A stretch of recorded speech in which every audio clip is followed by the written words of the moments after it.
I was on TikTok. I don't spend a lot of time on there, but I was on there looking, seeing what people are talking about.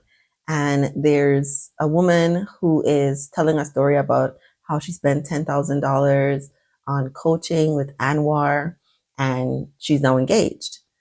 When I first saw the post, I feel like there's somebody out there that's curious about my opinion.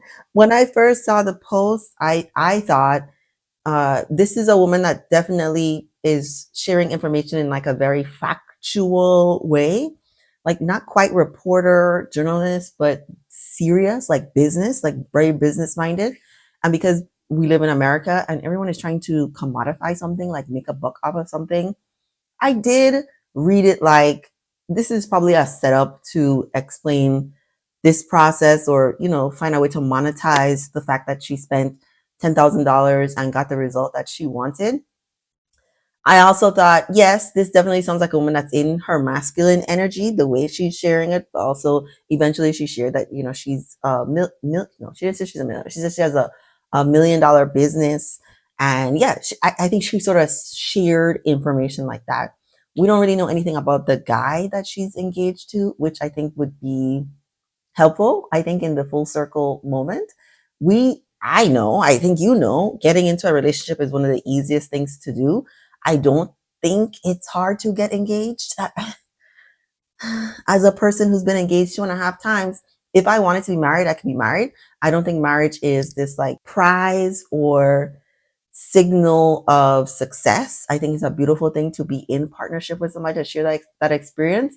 But the way a lot of people virtue signal, like, I'm worthy or I'm better than you, bitch, because you ain't got no man, right? I would never, because even though I am in love and obsessed with my man, listen, this could be on tomorrow. Do you know what I mean? Like, for so many reasons that have nothing to do with him in life, things that we have. I just think it's silly to brag about how you're better than another person for something that you can lose so instantly. I don't know. Why can't we brag about having good character and telling the truth? That's what I like to brag about. But I saw that TikTok shortly after I had seen Peyton Charles, who I enjoy so thoroughly. I don't really watch her blogs anymore because I do think it's important to spend a lot of time watching people who have what you want or who inspire you in some kind of way. And I'm not saying she's not inspirational. I think she's definitely inspirational, but the relationship stuff, it tugs at my heart. Like, I feel a similar way about Peyton Charles as I do about what's her name? Summer Walker, right? I have a few videos on my channel about Simone Walker. I'm not gonna do a whole video on Peyton. Like, she's a YouTuber. She's not like famous. Like, the degrees of separation are so much fewer. I would feel like really awkward talking about like just the whole video just about Peyton. Specifically because a lot of the videos that I do are about toxic relationships and women who engage in toxic relationships. But I did want to bring her up because so many people were making fun of this woman investing $10,000 in coaching for love, right? I don't think anybody would be making fun of her in a similar way, saying, why would you spend that much money if it was in her business, right? And I'm a person who believes in coaching. I am a psychologist, but I also direct people to the value of coaching. Yes, there are a lot of grifters. Yes, there are a lot of scammers. But for people who are actually selling results, I think it's a good investment, regardless of like what your end goal is, whether it's a relationship, healthy self-esteem, building a business, scaling a business. I think it's wonderful to go to people who have what you want and to get their expertise and their feedback. A lot of people also really like the accountability piece of a coach who is very results driven. Like, you are expected to do X, Y, and Z the next time we meet. Versus in therapy, it's a much more fluid process, I think. And I give a lot of grace for my clients who have difficulty doing the thing, right? Part of it is building the inner self-esteem so that they can do the thing. And a lot of times that works hand in hand, but often we're working so deep on the emotional piece, all the blockages, all the challenges to embracing love, that the actual doing of the thing is not there yet. And I'm not a relationship coach. I'm not a relationship coach. And even though relationships come up a lot in my sessions with clients, I still direct them to specific people who are given that information so they can do their own deep dive, so that when we are talking about it, we're processing the emotions related to it and then the practice of it. Like, what did it feel like when you did go out and practice interacting with a man or talking to your husband or bringing up the difficult topic? I'm not a coach, right? I do much deeper. I do much deeper than what a coach would do. But I think it's okay to desire partnership. And yeah, I'm from the Caribbean, right? A lot of this is different because I was socialized just differently around relationships, right? I grew up in a married household in a neighborhood where, I don't know, 80 or 90% of the people there were married with kids, right? That became my status quo. Listen, when I was a teenager, I think maybe in beginning of college or late teens was when I saw people living differently. Like, I didn't really have a concept of people living together without being married. That didn't, right? Because what I was seeing was different. So Caribbean culture, being around a lot of married people, whether they're happy or not, right? I got a exposure to a lot of different types of marriages. Yes, I've avoided marriages, right? I definitely want to live my life a little bit differently than other people, but I still really valued partnership and never felt shamed for wanting partnership. That's not what I got, right? You come to America, the rules are a little different. The way they treat Black women in America is super problematic and sad, right? Sometimes it makes me, I don't want to say weep. I did weep for humanity, not just Black women. I wept for humanity. Like, shortly after the Trump stuff, I don't know. There was something that happened, and maybe it was a succession of things that happened, and I was just sad for humans. I was just like, why do we make things so much harder for ourselves? Like, don't people know that you can choose peace in this lifetime? That you don't have to wait until your 60s, 40s, 50s, 60s to do what you want, that you could do it now, like in your 20s and 30s. I am turning 36. I'm very excited about like my life and new journeys in my life. The other person that came to mind, because I watched one of her vlogs, I think Steele Monroe is absolutely phenomenal. Absolutely phenomenal. And such a inspiration for what life can look like when you live it on your terms. But similar to, I don't think she's being shamed for wanting a relationship, but I think, would Steele Monroe invest $10,000 in relationship coaching and coaching to get into a relationship because it's something that she desires? But if she told the women around her that that's something she was planning to do, what might the response be? She did talk about in like the last video I think I watched of her. She did talk about like kind of taking a break from dating or being done, or if it happens, if it doesn't happen. And I think it's a beautiful place to be, to accept, if it doesn't happen, my life will still be great. I think you should have a great life before you add someone to it, or at least be on the path to doing exactly what you want to do on a day-to-day basis before you add another person to it. And I guess all these women I'm talking about are millionaires. I am not a millionaire, nowhere close to a millionaire. I probably make more money than most people, but the amount of money that I make is not, I don't call it, it's like not real money, right? It's like in the big picture of how much money you could make, 100,000, 120, like that is not, you're doing basic things. Life is very expensive, and the way these women are living is very expensive, very lavish, very beautiful, very, very inspiring. Like, I'm so like happy for women. Listen, any woman that is doing whatever she wants, that's my favorite kind of woman. And if it's a Black woman that's doing whatever she wants, I'm blown away. I'm like so happy. But then when you get to the relationship piece, right? If a woman has not found her partner in her 20s and then had to endure some kind of craziness, if she's then gone on to build wealth in a certain way, build a lifestyle in a certain way, and you still want to be with a man who has as much as you or more, who is generous and kind and full of integrity and not going to cheat, where is that man? I'm just saying, where is that man? And then the women like to add like handsome and tall on that list. that I think it ends up being like really difficult. And I have no idea what Peyton or Steele Monroe is requiring of the men. I'm just going based on like what I often see online for the women. And if you want a tall man, I'm like, girl, yes, you got a tall man. My man is the same height as me, okay? I think he's phenomenal, right? The money is exactly where I had hoped it would be. I'm very impressed with him and his character. He's a great man. But he's a great man. You know what I mean? And I'm not a millionaire, right? I do think that adds a conundrum to dating for women that's not representative of most women, right? I do think most women can find a really decent guy. But I was even having a conversation with my mother yesterday about like, where do I go with like my channel content? Like, I was also watching some of Erica De Niro's videos, and I don't think anything she says is a lie. And I wouldn't call her bitter. I think she's very, very realistic in how she describes the nature of men and what a lot of men do, and part of why the world is so violent and there's so much difficulty in general for men and for women is because of these rules that men have placed on themselves and others, and the way that they've devalued the feminine and made it like this really bad thing adds a lot of pain to the world. And the average man, I'm not sure I know what the average man is, right? I'm not with the average man.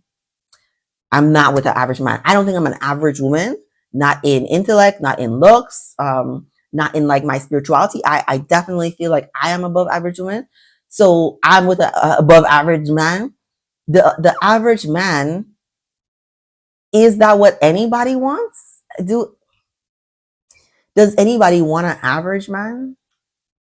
I don't know what the average man is. And so I sort of feel silly in a way, encouraging women to be with men who are average. Yeah.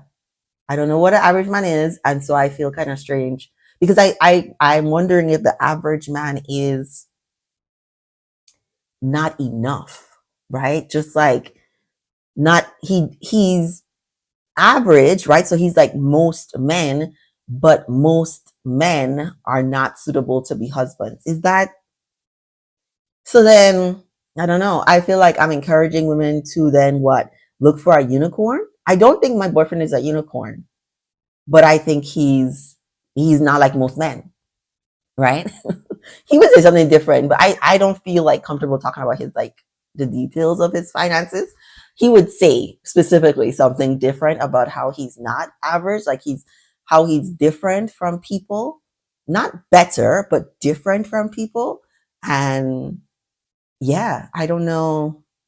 Does the average man know how to have a conversation? Because now I feel so blessed. Listen, I feel so blessed. And yeah, I found this man on Hinge too, okay? Or he found me on, however you want to say. Like, we found each other on Hinge. And I'm happy. And I didn't spend $10,000 on a relationship coach. But yeah, I had 3 years of therapy. I bought a bunch of books. I listened endlessly. Time is money, endlessly, to podcasts about relationships, about men, about, how to embrace who you are, how to be less anxious when interacting with men. Like, I have done a lot of things. The same, I even had a committee. I called it a husband committee with my sisters, where the same sort of effort I put into getting my doctorate degree, I said, you know what, because I thought this would be different. Like when I moved to Atlanta, oh, Black Mecca, I'm gonna find my man in a year and a half, girl. Got here, no. Dating relationships has nothing to do with like effort. I heard someone say on TikTok, like dating is not a meritocracy. Like you don't get what you want because you're good, right? Like there are horses that are living your dream life with a rich man that gets to relax and not work and do whatever they want. It has nothing to do with like doing good things or being a good person per se. Because people in pain, like things I had not uncovered yet that only come out in a relationship came out when I started dating this man, right? Who's like the greatest man I've ever been with. And the reality of partnership and love in a way that I've never been loved being materialized scared me, okay? And I fully agree. There is nothing you can do that will be too wrong or too bad for the right person. The person that is obsessed with you is going to stick with you because they have the patience and the love with you. I'm not abusive or anything, right? So this is not like This is not about toxic relationships. I'm just saying relationships can be challenging in the way that they push you to experience and show parts of yourself that maybe you weren't even aware of. And I'm just trying to figure out, like, if you have any feedback for me on like what kind of content about relationships are you interested in seeing? I feel a lot of the content that goes viral or is very popular is very morbid. It's a lot about women who are unhappy in relationships or women who are unhappy that they can't be in a relationship. And I think at any point in my life, I like to reflect where I am. And so a lot of my content was about dating, red flags. I don't think I feel like comfortable making those anymore. I still like doing the videos about like women in toxic relationship, but not frequently per se.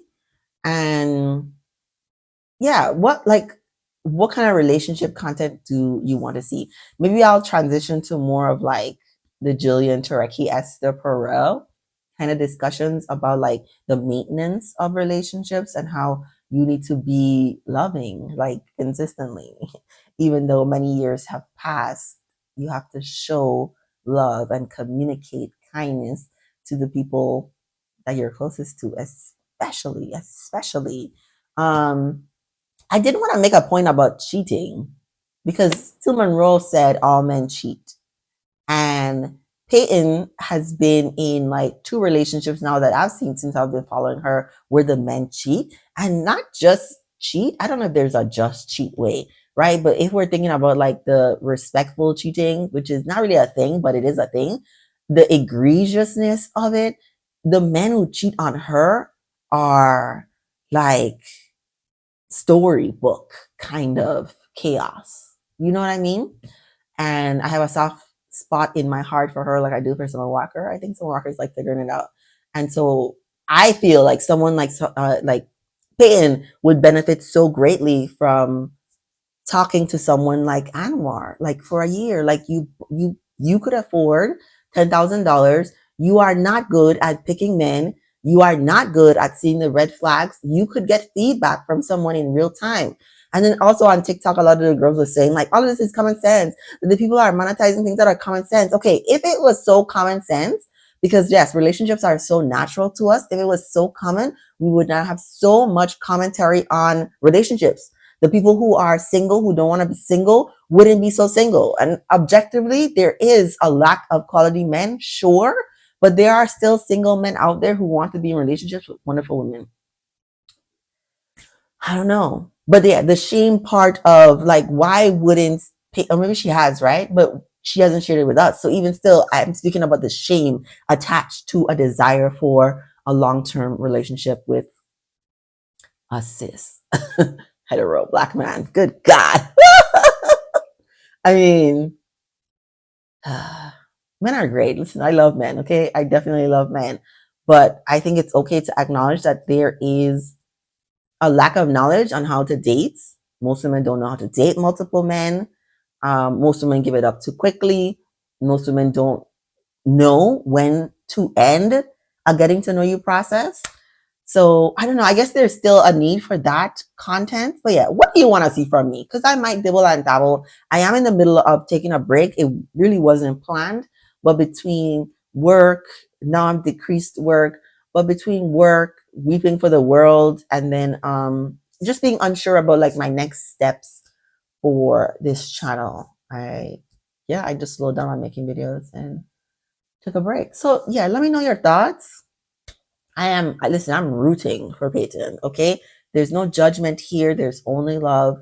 I want every woman who wants certain things to get what she wants. And I definitely think God is not going to put a desire on your heart that you cannot bring into reality, that you cannot manifest. I fully believe that. I do think my life is an example of that. I've detailed the whole process of dating, moving here, getting to know. I still don't talk about my relationship a lot, but I think the takeaway is I have a man I'm very, very attracted to, okay? Very attracted to, very impressed by, love and respect, appreciate, who I feel seen by, like in all of the ways. like in all of the ways. I feel very blessed for him. Yeah, and for what I found as a person who's always, I had to actually take a break from like men because, girl, I could find, they find me. Do you understand? So yeah, it's been my greatest struggle, I think, in life, like being in a healthy relationship, like finding a person I want to be with, who I'm attracted to, who's attracted to me, right? All those boxes ticked off, and we're also in a healthy relationship. That's been difficult for me in this lifetime. It's been difficult for me. And so I feel like having done that thing, you can look back on my channel to see like the process of how I got there. And I hope it inspires you about how you can also attract the love of a lifetime. Where I recommend starting, maybe the red flags, right? I have a playlist on toxic relationship red flags or something like that. But then I also talk about the book Calling in the One. That really was like the final step for me. It might be the beginning point for you, but it was like the final step for me in letting love in, like embracing love, giving love freely, not just romantically, but like in all the ways. Like I just looked at love a little bit differently in all the ways, with like all the people, platonic, family relationships in my life. I just love, love, love, love, love, love. Yeah, let me know what you think in the comments. If you enjoyed this video, share it with a woman who you think might be interested in relationship type content. Give this video a like and subscribe to my channel for more relationship type videos. Thank you for watching.